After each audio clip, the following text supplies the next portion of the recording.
వందనాలు. ఈ యొక్క యూట్యూబ్లో ఛానల్లో కూడా వాక్యాన్ని వింటున్నటువంటి మరి దేవుని బిడ్డలందరికీ కూడా మరొకసారి మన ప్రభు అయిన యేసుక్రీస్తు అందరికీ వందనాలండి. దేవుని వాక్యాన్ని విందాం అందరం కూడా చక్కగా. దేవుని సన్నిధిలో ఈరోజు ఆదికాండం 4వ అధ్యాయము, ఆదికాండము 4వ అధ్యాయం 5వ వచనాన్ని చదువుకుని ఈరోజు దేవుని వాక్యాన్ని మనం అందరం కూడా విందాం. మనం మనసు పెడదాం. దేవుని మాటలను కొద్దిసేపు మనందరం కూడా శ్రద్ధతో విందాం. దేవుని వాక్యము ఏమి సెలవిస్తూ ఉందో, దేవుడు మనకేమి నేర్పించాలనుకుంటున్నాడో ఆ మాటలు మనం అందరం కూడా వినగలిగినట్లయితే అంతా చూడండి మనకి మేలే జరుగుద్ది. అంతా దేవుని యొక్క మరి ఆశీర్వాదాన్ని మనం అందరం చూడగలుగుతాం. ఏమీ కంగారు పడాల్సిన అవసరం ఏమీ లేదు. కానీ చదవబడినటువంటి వాక్యంలో అంత గొప్ప వ్యక్తి ఏమీ కాదు. ఆ వ్యక్తిని గురించి మనం చదువుకున్నప్పుడు మనకు కనబడుతూ ఉంది. ఆ వ్యక్తిలో కనబడుతున్నటువంటి అలవాట్లు, ఆ వ్యక్తిలో కనబడుతున్నటువంటి విధానం అంతా కూడా మనం చదవగలిగినట్లయితే మరి చాలా పాడైపోయినటువంటి వ్యక్తి అనమాట. చాలా పాడైపోయాడు అనమాట ఆ వ్యక్తి. అలా పాడైపోయినటువంటి వ్యక్తిని గురించి ఈరోజు మనం ఏం విందాం, ఏం నేర్చుకుందాం. అతనిలో ఏముంది నేర్చుకోవడానికి? అతడు జీవించిన విధానం అంతా కూడా చూస్తే వ్యతిరేకత అంతా కూడా వ్యతిరేకంగా జీవించాడు. అంత వ్యతిరేకంగా జీవించినటువంటి వ్యక్తిలో ఈరోజు మనకి అవసరమైనవి ఉన్నాయా? ఏ మూల చూసినా, ఏ కోణంలో చూసినా చూడండి, ఏ విధంగా పరిశీలించినా అతని తీరు విధానాలన్నీ కూడా అంతగా పాడైపోయినాయి. చెప్పండి, ఏమైపోయినాయి? ఇంతగా పాడైపోయినాయి. ఒక విధంగా చెప్పాలంటే అవమానకరమైన పనులు చేయడానికి ఏం చేస్తున్నాడు? అతడు అలవాటు పడ్డాడు. ఏ పనులు? విలువైనవి చేస్తే ఏమొస్తాయి? మనుషులకి విలువ వస్తాయి. చదువుకుని కష్టపడి ఉద్యోగం సంపాదించుకున్నాడు అనుకోండి, ఏమొస్తుంది ఆ వ్యక్తికి? విలువ. కష్టపడి పని చేసుకుని తన కాళ్ళ మీద తను నిలబడి తన కుటుంబాన్ని పోషిస్తున్నాడు అనుకోండి, చేతి పనులే కావచ్చు, అతనికి ఏముంటుంది? విలువ ఉంటుంది. ఒకవేళ వ్యాపారం చేస్తున్నాడు అనుకోండి, కష్టపడుతున్నాడు అనుకోండి, సంపాదించుకుంటున్నాడు అనుకోండి, ఆ వ్యక్తికి ఏముంటుంది? విలువ ఉంటుంది. కానీ విలువ లేని పనులు ఏంటి? విలువ లేకోకుండా చూడండి, మరి ప్రవర్తనను బట్టి విలువ కూడా తగ్గిపోతుందా? విలువ కూడా పోతుందా అంటే అదిగో మనం ఆ వ్యక్తిని చదువుతున్నప్పుడు మనకి ఆ విషయాలు ఖచ్చితంగా కనబడతాయి. ఎలా ప్రవర్తించాడు, ఏమేం పనులు చేశాడు, వేటిని అతని జీవితంలో చేయటం వల్ల అతని జీవితంలో ఉన్న విలువలు పోయినాయి. అతడు మరి కష్టార్జితాన్ని కోల్పోయాడు. అతడు చూడండి విలువ లేకుండా జీవించాల్సి వచ్చింది. ఇంటిలో స్థానం లేకుండా పోయింది, బయట విలువ లేకుండా పోయింది. అతని జీవితం అంతగా ఎందుకు మరి మారిపోయింది? ఆ విధానాలన్నీ కూడా మనం చూడగలిగినట్లయితే ఇదిగో తోబుట్టును కూడా ప్రేమించేటటువంటి ప్రేమ లేదు అతనిలో. ఇంకా వినాలంటే తోబుట్టును కూడా ఏం చేయలేకపోతున్నాడు? ప్రేమించలేకపోతున్నాడు. అన్నదమ్ములు ఇద్దరు కలిసి ఉండాలి, ఒకరి కొరకు ఒకరు చక్కగా సంతోషంగా జీవించాలి. కానీ తమ్ముడి యొక్క క్షేమాన్ని కూడా ఏం చేయలేకపోయాడు? కోరుకోలేకపోయాడు, ఓర్చుకోలేకపోతున్నాడు. తమ్ముడిని చూడండి మరి చక్కగా జీవిస్తూ ఉంటే, అతని ప్రవర్తన మంచిగా ఉంటే అతని క్షేమాన్ని కూడా ఏం చేయలేకపోతున్నాడు ఈ వ్యక్తి. ఏమాత్రం కూడా చెప్పుకోవడానికి మంచి విషయాలు అతనిలో లేవు. అతని దిగజారిపోయినటువంటి పనులు, దిగజారిపోయిన జీవితం, దిగజారిపోయిన అలవాట్లు, అతడు దిగజారిపోయి జీవించడం వల్ల అతని జీవితంలో ఇంకా ఏమేమి జరిగినాయో తెలుసా? అతడు కష్టపడినా ఏమొచ్చేది కాదు, ఫలితం వచ్చేది కాదు. అతడు చెమటోడ పోచిన ఏముండేది కాదు, సుఖము ఉండేది కాదు. శ్రమే మిగిలింది కానీ దానికి ఫలితము రావట్లా. శ్రమ పడుతున్నాడు. కష్టపడుతున్నాడు. బాధ్యతగా చేస్తున్నాడు. కానీ ముందే అతడు చేసిన పొరపాట్లు అతనికి ఏమి రానివట్ల, ప్రతిఫలాన్ని రానివట్ల. ఈరోజు మనం కూడా వాక్యాన్ని వింటూ ఉన్నప్పుడు ఏదైనా కోల్పోతున్న పరిస్థితులు మనకు ఎదురవుతూ ఉన్నప్పుడు ఖచ్చితంగా వాటిని మనం ఆలోచన ఎందుకు ఇలా కోల్పోవాల్సిన పరిస్థితులు వచ్చినాయి? ఆలోచన చేయాలని అవసరం లేదా? ఎందుకు ఇలా ఎదురు దెబ్బలు తగులుతున్నాయి? ఎందుకు ఇలా ఓటమి పాలవుతున్నాను? ఎందుకు ఇలా ఇంకా ఇంకా ఇంకా దిగజారిపోతున్నాను అని ఆలోచన చేయగలిగినట్లయితే ఖచ్చితంగా మనకి చూడండి ఆ వాతావరణం అర్థమైపోద్ది, ఆ పరిస్థితులు మనకు అర్థమైపోతూ ఉంటాయి. అవన్నిటిని కూడా మనం సరి చేసుకోవచ్చు కూడా, సరి చేసుకునేవే కూడా, సరి చేసుకోలేని ఏమీ కాదు. ఈరోజు మనము మరి సరి చేసుకోవాలని ఒక అభిప్రాయం కనుక మనకు వస్తే, ఆలోచన కనుక మనకు వస్తే, దేవుడు చూడండి క్షమించే దేవుడు. స్తోత్రాలు చెల్లిద్దాం. ఏ దేవుడు? క్షమించే దేవుడు. ఈరోజు బాధ్యత నీకుంటే, నేను బాగుండాలి, నా కుటుంబం పచ్చగా ఉండాలి, నా పిల్లలు క్షేమంగా ఉండాలి, మేము ఇలా ఉన్నత స్థితిలో ఉండాలి, ఎవరి మీద ఆధారపడకూడదు, ఎవరికి కూడా మేము భారంగా ఉండకూడదు అన్నట్లయితే ఈరోజు ఒకే ఒక్క ఆలోచన నీకు రావాలి. ఏమిటి ఆ ఆలోచన? ఎందుకు నీ జీవితంలో ఎలా నీవు అనుభవించవలసి వచ్చిందో, అవి ఏ కారణాలు ఉన్నాయో వాటన్నిటిని నువ్వు తెలుసుకునే ప్రయత్నం చేయాలి. అలా తెలుసుకోగలిగినట్లయితే, అలా తెలుసుకుని తెలివి కలిగి వాటిని వెంటనే నువ్వు సరి చేసుకోవడానికి ఇష్టపడగలిగినట్లయితే, అట్టి మంచి మనసు నీకు ఉన్నట్లయితే ఖచ్చితంగా దేవుడు నిన్ను ఏం చేస్తాడు? మరలా భూమి మీద ఆశీర్వదిస్తాడు. హల్లెలూయా. మనకేమి లేక ఈరోజు చూడండి ఇటువంటి పరిస్థితులు వచ్చినంటే ఆయన ఆశీర్వాదము లేక, ఆయన తోడు లేక, ఆయన విడిచిపెట్టేస్తాం కాబట్టి, ఆయనకు వేరుగా ఉంటున్నాం కాబట్టి, ఆయన లేని మన జీవితంలో ఇన్ని కొరతలు మనం అనుభవించాల్సి వచ్చింది. ఎప్పుడైతే మరి దేవుణ్ణి మనం అంగీకరిస్తామో, దేవుణ్ణి చూడండి ఆహ్వానించుకుంటామో, దీనికి ఏమి ఖర్చు పెట్టాల్సిన అవసరం లేదండి. బాగా వినండి.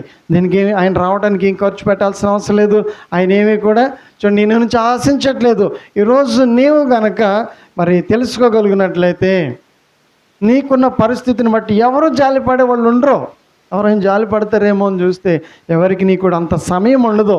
జాలి పడేవాళ్ళు ఉండరు, చేరదీసేవాళ్ళు ఉండరు, చూడండి ఇంకా చేర్చుకునే వాళ్ళు ఉండరు, బాగు చేసేవాళ్ళు ఎవరు కూడా ఉండరు. కానీ దేవుడు మాత్రము చూడండి మన కోసము నిద్రపోకుండా, ఏం పోకుండా, ఇశ్రాయేలుని కాపాడే దేవుడు కొనకడు, నిద్రపోడు.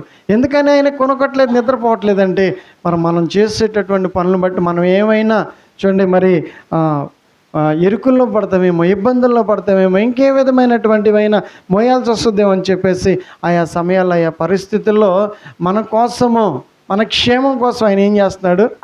నిద్రపోకుండా మనల్ని కాపాడు. అంత గొప్ప దేవుడు మనం కలిగి ఉన్నాం. మనం చాలా గొప్ప భాగ్యవంతులం. స్తోత్రాలు చెల్లిద్దాం. కానీ చూడండి ఆ రోజు ఏం చేయలేకపోయాడు తెలుసా? ఏం జరిగిందో తెలుసా? అసలు ఇంకనూ కూడా ఏం చేయాలనుకున్నాడు తెలుసా?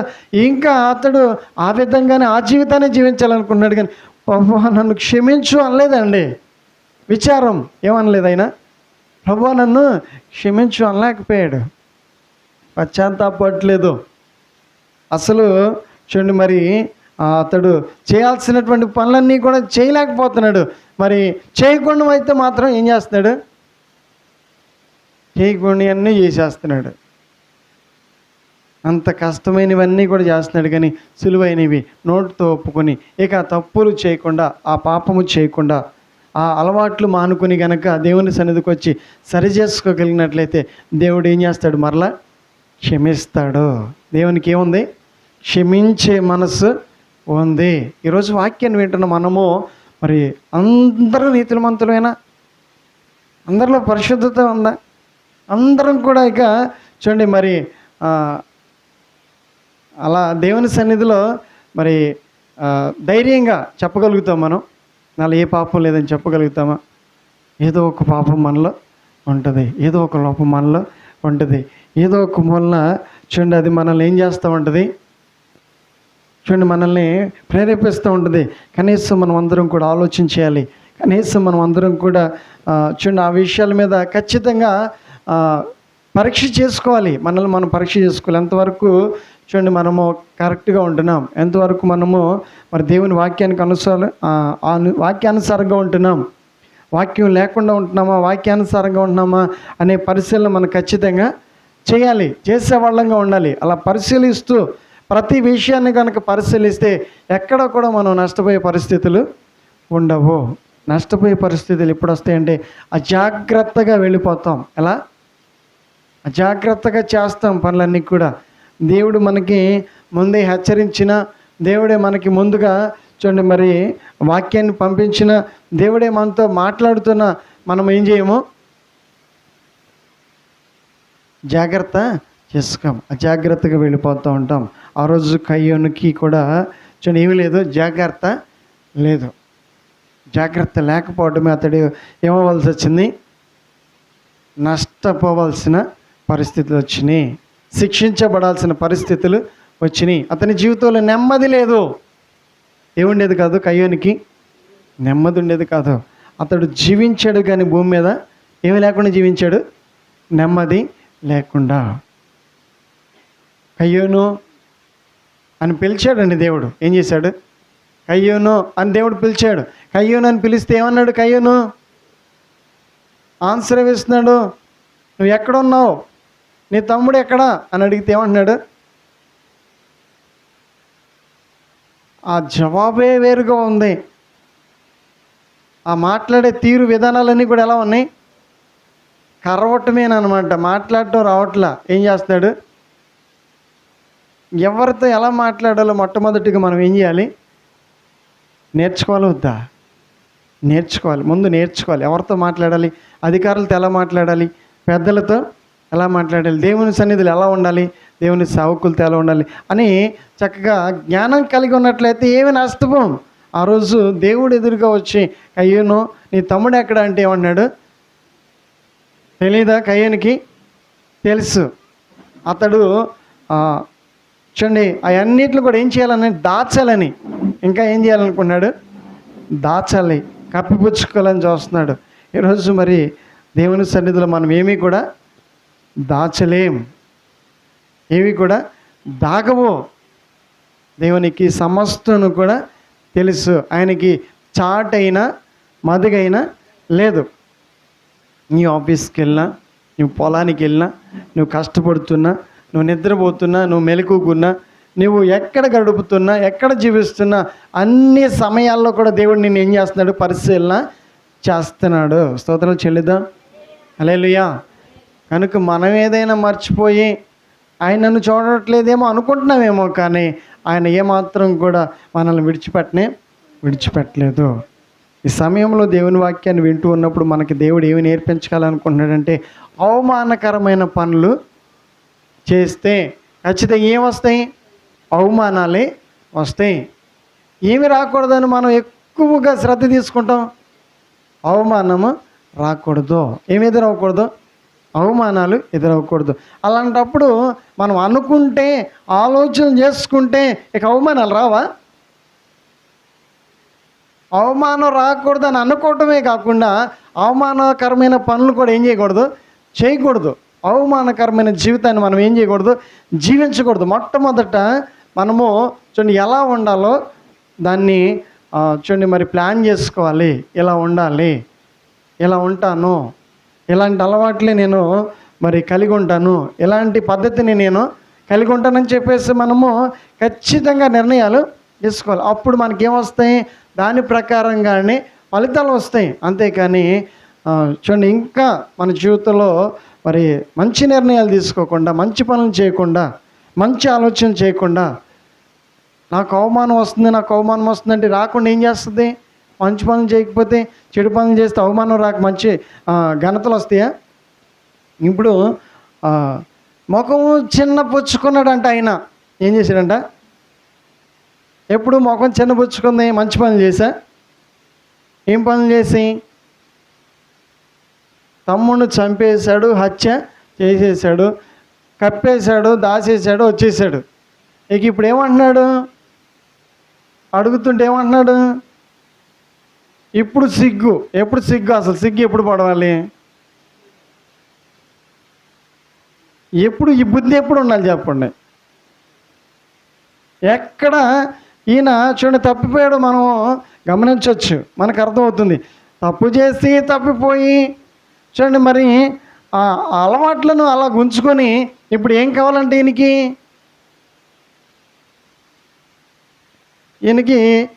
ఏం కోరుకుంటున్నాడు? ఈయన ఇప్పుడు మరలా మంచి స్థానాన్ని కోరుకుంటున్నాడు. మంచి స్థానం వస్తుందా?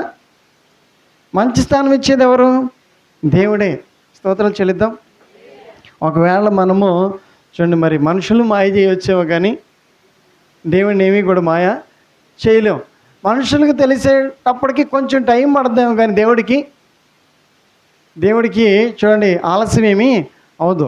కనీసం మనం అందరం కూడా భయం కలిగి ఉంటే, భయం కలిగి ప్రవర్తిస్తే దేనికి కూడా మనము మరి తిరిగి చూసుకోవాల్సిన అవసరము ఉండదు, కొద్దివేమీ ఉండదు. ఈరోజు మేలును కోరుకుని మనం అందరం కూడా మంచి ఆలోచన చేయాలి, మంచి ప్రవర్తించాలి, ప్రేమగా జీవించాలి. ఎలా జీవించాలి? ప్రేమగా జీవించాలి. చూడండి, మరి ఇతనికి ఓర్చుకునే అనుభవం కూడా లేదు. ఏమనుభవం లేదు? ఏం ఓర్చుకునే అనుభవం లేదు? తమ్ముడు చూడండి మంచి పొజిషన్లో ఉన్నాడంటే ఈయనకేం లేదు. ఇప్పుడు ఆయనకి కొంచెం చక్కగా మంచి స్థితి ఉంది, మంచి విలువ ఉంది, దేవుని దగ్గర స్థానం ఉంది, దేవుని దగ్గర ఒక విలువ ఉంది. అలా అతని జీవితంలో అతడు అనుభవిస్తుంటే దాన్ని చూసి ఏం చేయలేకపోతున్నాడు? మందిరంలో పాట పాడుతున్నారు అనుకోండి, బాగా ఏముండదు, ప్రార్థన చేస్తున్నారు అనుకోండి, ఇట్లా కూడా కొన్నిసార్లు ఏముండవు మనసులో. చూడండి, మంచి అభిప్రాయాలు ఉండవు. ఇలా కూడా మనసుని ఏం చేసుకుంటూ ఉంటారు? పాడు చేసుకుంటూ ఉంటారు, ఈర్ష్య పడుతుంటారు. ఎవరి మీద? మంచి పాట పాడుతున్నా, ప్రార్థన చేస్తున్నా, పరిచర్య చేస్తున్నా, దేవుని సన్నిధిలో వాడబడుతున్నా ఏముంటుంది? మనస్సు చూడండి ఇక ఓర్చుకోలేదు. ఏమైపోతూ ఉంటుంది? అది పరుగులు పడుతూ ఉంటుంది. అయ్యో నాకు రాలేదు, వాళ్ళకి వచ్చింది అని చెప్పేసి ఏం చేయలేరు, దాన్ని ఓర్చుకోలేరు. ఇప్పుడు కయ్యను కూడా ఏం చేయలేకపోతున్నాడు? ఓర్చుకోలేకపోతున్నాడు. కయ్యను ఎవరితో ఉన్నాడు? సైతానుతో. ఎవరితో? కయ్యూని యొక్క విధానాలన్నీ కూడా కనబడిపోతూ ఉన్నాయి. సైతానుకు సంబంధించిన వాడిగా కనబడుతున్నాడు. హేబెలు కనబడుతున్నాడు. చాలా కుదురు కలిగినటువంటి, పద్ధతి కలిగినటువంటి, భయం కలిగినటువంటి జీవితాన్ని జీవిస్తూ ఉన్నటువంటి సమయంలో దేవుడు అతనికి కలగజేస్తున్నాడంట. అది నాలు ఏం చేస్తున్నాడు? దేవుడు అతనికి మంచి మనసు ఉంది కాబట్టి కలగజేస్తున్నాడు. అలా కలగజేస్తున్న వాటిలో మరి దేవునితో అలా మరి సుఖంగా గడుపుతున్నటువంటి అతని జీవితాన్ని చూసి ఏం చేయలేకపోతున్నాడు? అన్నయ్య కానీ ఏం చేయలేకపోతున్నాడు? ఓర్చుకోలేకపోతున్నాడు. ఇలా ఉంటారంటారా? అన్నదమ్ముల మధ్యలో కూడా ఇలా ఉంటాయంటారా? అభిప్రాయ భేదాలు, ఆలోచనలు, పొరపాట్లు. చూడండి, మరి మంచి చేస్తూ ఉంటే ఆ విధానాలన్నిటిని బట్టి దేవుడు ఆశీర్వదిస్తాడు. అలా ఆశీర్వదిస్తూ ఉన్నప్పుడు ఓర్చుకోలేనటువంటి అన్నగా విచారపడాలండి. ఏం చేయాలి అసలు? తమ్ముడు చూడండి పైకి వస్తూ ఉంటే అన్న ఏం చేయాలి? సంతోషపడాలి. ఏం చేయాలి? అతన్ని మేలు కోరుకోవాలి. అతన్ని ఇంకా ఎంకరేజ్ చేయాలి. అవసరం అయితే ఇంకా చక్కగా ప్రేమించాలి. కానీ ఇప్పుడు ఏం చేయట్లేదు, ఎప్పుడు అడ్డు తొలగించాలి. ఏం చేయాలి? ఏంటి ఏం బుద్ధులు, ఇవేం పనులు, ఇవేం ఆలోచనలు, వీటి వల్ల ఏం వస్తుంది లాభం? ఇలాగా మనం ఏమైనా సుఖపడతామా అంటే అయ్యోనే మనకి సాదృశ్యంగా కనపడుతున్నాడు. అతని జీవితంలో ఏం చూడలేకపోయాడు? సుఖం అనేది చూడలేకపోయాడు. స్తోత్రాలు చెల్లిద్దాం. ముందు మనం సుఖంగా ఉంటాం కాదు, ఎవరు సుఖంగా ఉండాలనుకోవాలి? అందరూ సుఖంగా ఉండాలని కోరుకుందాం. స్తోత్రాలు చెల్లిద్దాం. అందరూ ఎలా ఉండాలి? అప్పుడు నువ్వు కూడా సుఖంగా ఉంటావు. అంతేకాని అందరూ ఎలా ఉండాలి? నాశనం అయిపోవాలి. నేను ఒక్కడిని మాత్రం ఎలా ఉండాలి? సుఖంగా ఉండాలి. ఇది మంచి అభిప్రాయము కాదు, ఇది మంచి అలవాటు కాదు. ఇలా పొరపాటు చేసిన వ్యక్తి మనకి ఈరోజు మరి కనబడుతున్నాడు. ఇలా పొరపాట్లు ఆలోచన చేసిన వ్యక్తి మనకు కనబడుతున్నాడు. ఎట్టి పరిస్థితుల్లో మన మనసులోకి ఏమి రాకూడదు? పొరపాటు ఆలోచనలు రాకూడదు. రాంగు చూడండి నిర్ణయాలు మనం తీసుకోకూడదు. దేవుడు దానికి అంగీకరించడు. దేవుడు అక్కడ చూడండి మరి ఆశీర్వాదాన్ని ఇవ్వడు. మనం ఏది పడితే చేస్తే దేవుని ఆశీర్వాదం ఎలా వస్తుంది మన మీదకి? మనం ఆశీర్వదింపబడాలంటే దానికి ఒక చూడండి పద్ధతి ఉంది. ఆ పద్ధతి ప్రకారంగానే మనం ఏమవుతాం? ఆశీర్వదింపబడతాం. మొట్టమొదట ప్రవర్తనే. ఏంటంటే ఆశీర్వాదానికి ముందు ఏం కావాలి? ప్రవర్తన. ఏ ప్రవర్తన ప్రవర్తిస్తున్నాం? నీ మనస్సులో ఏముంది? ఈరోజు కయ్యూను మనసులో ఏముంది? కోపం. ఏముంది? మనసులో ఉంటుందా, పైన ఉంటుందా కోపం? కోపం కనిపిస్తుందా? అది వస్తువా? వస్తువు కాదండి. కోపము లోపల ఏమవుతూ ఉంటుంది? పెరిగిపోతూ ఉంటుంది. ఎందుకు చూడండి కోపము మరి మనలోనికి వస్తుందంటే, కొన్ని చూడండి మంచి పనులకు మనం కోపపడి మందిరానికి రాలేకపోతున్నాను ఎందుకు అని చెప్పేసి కోపడుతున్నావా? Very good. నీ అంత మంచి ఆలోచన చేసే వ్యక్తి ఎవరు కూడా మందిరానికి రావడానికి కోపం ఉండాలి. ఎందుకు ఆలస్యంగా వెళ్తున్నాను నేను మందిరానికి, సరైన టైంకి ఎందుకు వెళ్ళలేకపోతున్నాను అని తెచ్చుకోవాలి. ఏం తెచ్చుకోవాలి? కోపము తెచ్చుకోవచ్చు. అక్కడ పడవచ్చు కోపం. మందిరానికి రాలేకపోతున్నాను, సరైన టైంకి రాలేకపోతున్నాను, వాక్యం ప్రతిరోజు చదవలేకపోతున్నాను, అన్ని పనులు అయితే చేయగలుగుతున్నాను బాగానే, అన్నీ వల్ల అవుతున్నాయి, కానీ వాక్యాన్ని నేను నిర్లక్ష్యం చేస్తున్నాను, నేను తెచ్చుకోవాలి. అప్పుడు నువ్వు చదవగలుగుతావు. అక్కడ ఉపయోగించవచ్చు, వాటికి ఉపయోగించు. అట్లా నువ్వు ఉపయోగించవలసిన వాటికి ఉపయోగిస్తే ప్రార్థన చేయలేకపోతున్నాను, దేవునితో నేను గడపలేకపోతున్నాను అని ఏం తెచ్చుకోవాలి? పాపం తెచ్చుకో. అటువంటివి నువ్వు చేయగలిగితే, అటువంటి ప్రయత్నాలు కనుక నీకు కుదిరితే, అటువంటి వాటిని చేస్తే ఖచ్చితంగా నువ్వేమవుతావు? ఆశీర్వదింపబడతావు. వాడాల్సిన దానికి బదులుగా టీలో కనుక కారం వేస్తే ఎలా ఉంటుంది? పంచదార బదులు, పంచదార ఎందుకులే షుగర్ ఉందని టీలో కారం వేసుకుని తాగొచ్చా? వల్ల అవుద్దా? ఎందుకని? టీలాగుంటే తాగుతాం, కానీ టీ చారులాగుంటే తాగుతారండి. టీ అప్పుడు ఏమవుద్ది? కారం వేయంగాని అది కాదండి, అది మన వల్ల కాదు. ఇది కూడా ఎందుకు చెడిపోకూడదంటే, మన జీవితంలో ఏ ప్లాను చెడిపోకూడదు. వినండి, ఏ ప్లాన్ ఏమవ్వకూడదు? చెడిపోకూడదు. ఏ పని కూడా ఏమైపోకూడదు? చెడిపోకూడదు. ఇక ముందు మన జీవితంలో అన్ని అనుకూలంగా మార్చబడాలంటే ముందు మన మనసుని ఏం చేసుకోవాలి? అదుపు చేసుకోవాలి. దానిని చక్కగా క్రమ ప్రకారంగా మనం వాడుకోవటం నేర్చుకోవాలి. ఎలా పడితే అలా జీవిస్తానంటే దానికి తగినట్లుగానే ప్రతిఫలం కూడా వస్తుంది. లోపల ఒకటి బయట ఒకటి పెట్టుకొని కనుక మనం దేవుని సన్నిధిలో ఏదో మేనేజ్ చేసుకుందామంటే ఎలా వద్ది? అక్కడ యాకోబుకి మేనేజ్ అయింది, కానీ ఇక్కడ మనకి ఎలా వద్దండి? ఇస్సాకు కళ్ళు కనపడవు కాబట్టి ఏం చేయగలిగాడు? మేనేజ్ చేయగలిగాడు. నేనే నాన్న, నేనే అంటున్నాడు, కానీ అప్పటికి ఎంతో కొంత ఆయనకి కళ్ళు కనిపించకపోయిన వాయిస్ని బట్టి అయినా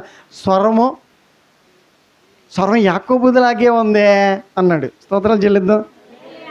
ఎలా ఉందంట?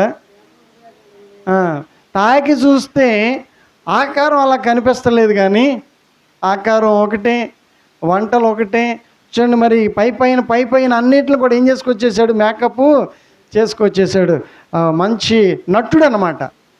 ఎవరైనా మంచి నటుడు నటించాడు. నటించిన తర్వాత ఏం సాధించాడు? ఖాళీ చేయాల్సి వచ్చింది. నటించినాడు ఏం చేయాల్సి వచ్చింది? ఖాళీ చేసి వెళ్ళిపోవాల్సి వచ్చింది. జాగ్రత్త. చూడండి, గొయ్యి తీస్తే గోతులో ఎవరు పడతారు? ఎవరు తీస్తే? ఇక నేను చెప్పాలనుకున్నది ఏంటంటే, ఇక మనకు వచ్చిన ప్రమాదం ఏమి ఉండదు, కానీ ఏదో చేయాలని, ఏదో చేద్దామని, ఏదో ఎరగదీసేద్దామని చెప్పేసి ఎన్నో రకాలైనటువంటి ఏం చేస్తారు? ఎన్నో రకాలైనటువంటి పన్నాగాలు పన్నుతూ ఉంటారు. ఎన్నో వలలు చూడండి మరి అడ్డుగా వేస్తూ ఉంటారు. కానీ దేవుడు మనల్ని ఏం చేయడు? అప్పగించాడు. స్తోత్రాలు చెల్లిద్దాం. హల్లెలూయా. ఎవరు నష్టపోయారు? ఇప్పుడు యాకోబే నష్టపోయాడు. 20 సంవత్సరాలు నష్టపోయాడు. ఒకరోజు కాదు. ఎన్ని సంవత్సరాలు? ఏమీ లేదు, సుఖము లేదు.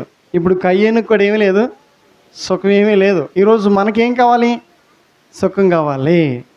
జీవితంలో నేను సుఖపడలేదు, జీవితంలో నాకేమీ లేదు, సుఖము లేదు అంటున్నావా?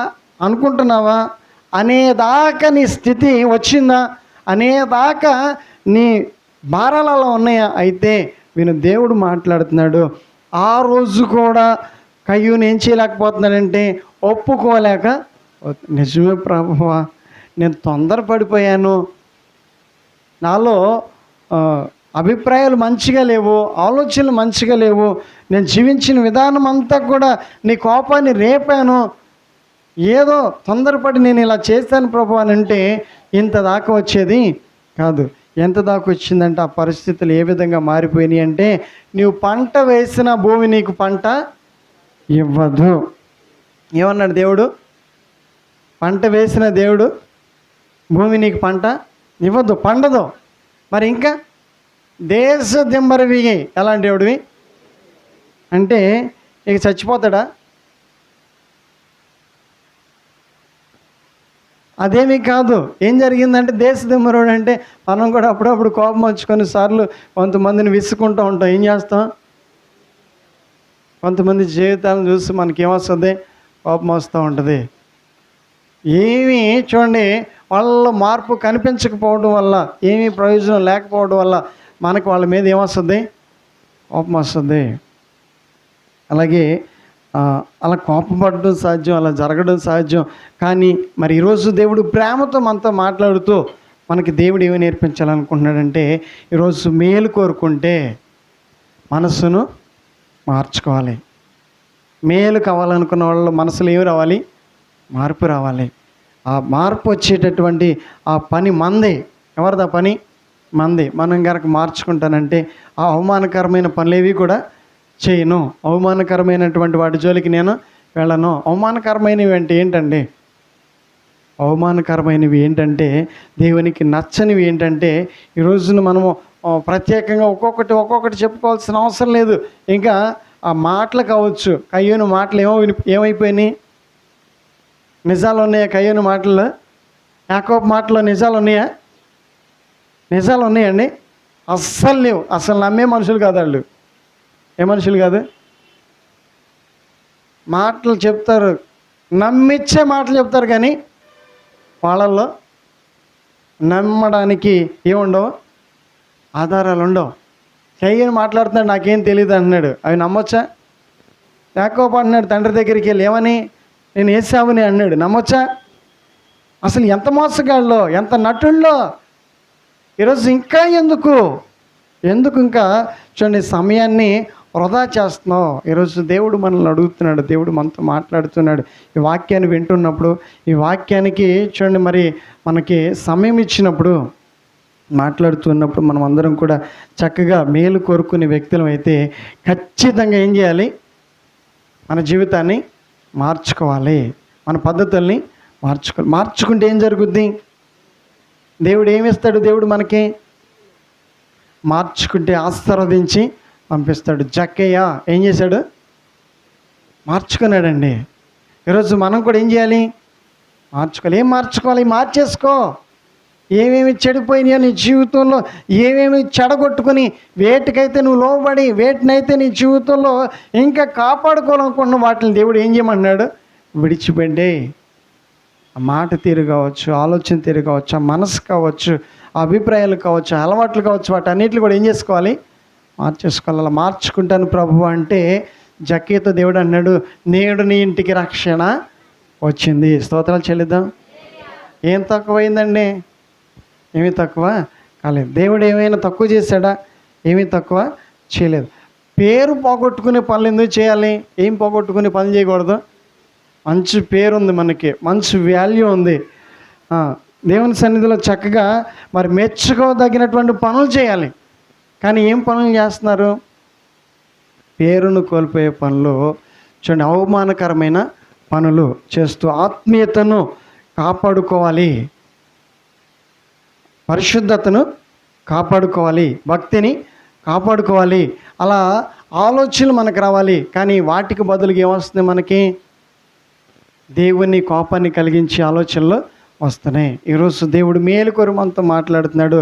మార్చుకుంటానని, మార్చుకోవడానికి గనక నీకు మనసు వచ్చినట్లయితే దేవుడు ఈ క్షణమే క్షమించి మనల్ని ఏం చేస్తాడు? మరలా ఆశీర్వదిస్తాడు. స్తోత్రాలు చెల్లిద్దాం. ఏం కావాలి మనకి? దేవుని దగ్గర నుంచి ఆశీర్వాదం కావాలి. ఒక్కొక్కరు ఏమవ్వాలి? మనం ఆశీర్వదింపబడాలి. ఒక్కొక్కరు ఇరుకుల్లోంచి ఏం రావాలి? విడుదల రావాలి. విడుదల రావాలంటే ఈరోజు నువ్వు ప్రార్థన చేసుకుంటూ వచ్చేస్తుందా? మందిరానికి వస్తే వచ్చేస్తుందా? తర్వాత మనకి చూడండి విడుదల వచ్చేస్తుందా అంటే ప్రవర్తన మారకుండా ఏమీ రాదు. పవర్ రావాలంటే ఇక్కడికి ఏం తీసుకురావాలి? ఇక్కడికి కరెంట్ రావాలంటే మందిరంలోనికి ఎలా వస్తుందండి? మనం అక్కడికి ట్రాన్స్ఫారం కాడికి వెళ్ళి ఒక మాట చెప్పి మాకు మందిరంలో కరెంట్ రావాలని ట్రాన్స్ఫారం కాడ ఒక మాట చెప్పి వస్తే వచ్చేస్తుందా? ఏం తెచ్చుకోవాలి? కనెక్షన్. ట్రాన్స్ఫారం కాడ నుంచి మన మందిరంలోనికి ఏం తెచ్చుకోవాలి? కనెక్షన్. అలాగే దేవుని దగ్గర నుంచి కూడా ఏం తెచ్చుకోవాలి? దేవునికి మనకి కనెక్షన్ ఉన్నది. అంటే కనెక్షన్ ఉన్నటువంటి ఆయన ఏ విధంగా ఉంటున్నాడో, ఆయన ఉద్దేశాలు ఏంటో మనం వింటున్నాం. ఆయనకి నచ్చవు ఎలాంటి పనులు? చెడ్డ పనులు నచ్చవు. ఆయనతో చూడండి మరి మనం ఆటలాడకూడదు. ఎవరితో ఆటలాడకూడదు? కరెంటు వైర్ పట్టుకుని ఆటాడాడు అనుకోండి, ఏమవుతాడు? కరెంటు వైర్ పట్టుకుని ఆటాడతారా? నొప్పులు పట్టుకుని ఎగరేస్తారు అరచేతిలో. ఏం చేయరు? ఆటలాడతారు. నొప్పులతో ఆడరు, కరెంటుతో ఆటలాడతారు. వాటికి చూడండి మరి భయపడుతున్నారు. కరెంటుకి భయపడుతున్నారు, నొప్పుకు భయపడు. మరి దేవునికి,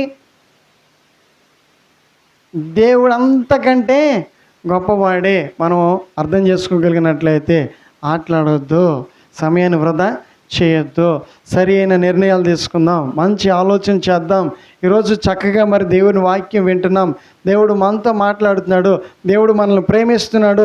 అలా ప్రేమించే దేవుని మాటలు వింటూ ఉన్నప్పుడు మనం అందరం కూడా ఒక ఆలోచనలోనికి రావాలి. ఆలోచనలోనికి గనక వచ్చి ఆయనతో గనక మనం మాట్లాడి, ప్రభువా నీవే ఆయనతో మాట్లాడి, ఇంకెవరికి నేను చెప్పాల్సిన అవసరం లేదు. ఇదిగో వీటిని బట్టి నేను ఎలా చెడిపోయాను, వీటిని బట్టి నా జీవితం ఎలాగా మారిపోయింది, వీటిని బట్టి నేను ఇంతగా మరి దీనదశలోనికి వెళ్ళిపోయాను, హీనదశలోనికి వెళ్ళిపోయాను అని చెప్పేసి నువ్వు దేవుని సన్నిధిలో ప్రాధేయపడినట్లయితే అక్కడి నుంచే మరలా దేవుడు నిన్ను ఏం చేస్తాడు? పైకి లేవనెత్తుతాడు. స్తోత్రాలు చెల్లిద్దాం. అలాంటి గొప్ప దేవుడిని ఆరాధిస్తున్న మనము చక్కగా ఈరోజే ఒక మంచి మాట, అయ్యా నేను మంచిగా జీవిస్తానని చెప్తే ఎలా జీవించాలి? జక్కి ఎలా జీవిస్తానంటున్నాడు? మంచిగా జీవిస్తానంటున్నాడు. పాపాత్మురాల దగ్గరికి వచ్చినప్పుడు, పాపాత్మురాలతో మాట్లాడుతున్నప్పుడు దేవుడు ఆమెతో మాట్లాడుతున్న సమయంలో, అమ్మా ఇక నువ్వు పాపము చేయొద్దన్నాడు. కానీ ఆమెనేమీ కూడా ఏం చేయలేదు. ఆమెనేమి అవమానపరచడం. దేవుడు అవమానపరచడానికి కాదు పిలిచింది. ఈరోజు మనల్ని దేవుడు మాట్లాడుతున్న మాటలు మనం అర్థం చేసుకోగలిగినట్లయితే ఈరోజే చక్కగా కార్యాలు మనం చూడొచ్చు. ఇప్పుడే మన జీవితాలు ఖచ్చితంగా దేవుడు మార్పునిస్తాడు. మన పరిస్థితులు అన్నీ కూడా అదుపు చేయబడతాయి. అన్నిటికీ కుదురుబాటు కాలం వస్తుంది. కానీ మనం దేవుడికి ఏమి ఇవ్వాలి? అధికారాన్ని ఇవ్వాలి. దేవుడికి మనలో స్థానాన్ని ఇవ్వాలి. మనం చేయగలిగినట్లయితే తర్వాత జరిగేవన్నీ కూడా మనం చూసి ఆశ్చర్యపోయేటటువంటి స్థితి వస్తుంది. స్తోత్రాలు చెల్లిద్దాం. హల్లెలూయా. చక్కగా మరి మనం వింటున్నాం వాక్యము. దేవుడు మనతో మాట్లాడుతున్నాడు. మాట్లాడగలిగినట్లయితే ఈరోజు చక్కగా ఒక పొరపాటు జరిగిందనుకో, ఒక పొరపాటు చేసామనుకో, ఏదో ఒక తొందరపాటు పనులు మనం చేసామనుకో, వాటిని బట్టి దేవుడు నిన్ను ఈరోజు నిలదీయట్లేదు, ఒకవేళ నిన్ను అవమానపరచట్లేదు. కానీ దేవుడు ఏమంటున్నాడు తెలుసా? వాటిని మరలా చేయొద్దు, వాటిని మరలా నీ జీవితంలో చేసే ఆలోచనలు చేయొద్దు. మార్చుకో, ఆత్మీయంగా జీవించు, పరిశుద్ధంగా జీవించు, భక్తిని కాపాడుకో. మరలా నీవు గనక ప్రాధేయపడితే నీకు క్షమాపణ వస్తుంది. క్షమించే దేవుడే నీతో మాట్లాడుతున్నాడు. దేవుడు క్షమిస్తే మరలా నీ పరిస్థితులు మారుతాయి.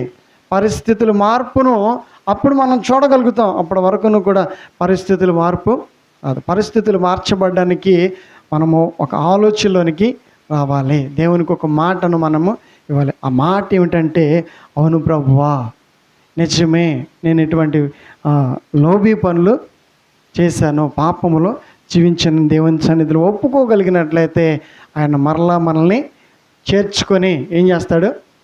మరలా ఆశీర్వదిస్తాడు. స్తోత్రాలు చెల్లిద్దాం. చక్కగా మరి అటు ఆశీర్వాదాన్ని పొందుకుందాం. అటు ఆశీర్వాదకరమైన జీవితాన్ని మనము చూడండి మరి చూచేలాగా ప్రార్థన చేసుకుందాం.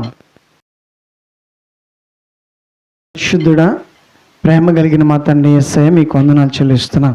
ఈ వినిన వాక్యానుసారంగా నన్ను మమ్మల్ని అందరినీ కూడా మీరు ఆశీర్వదించండి, దీవించండి.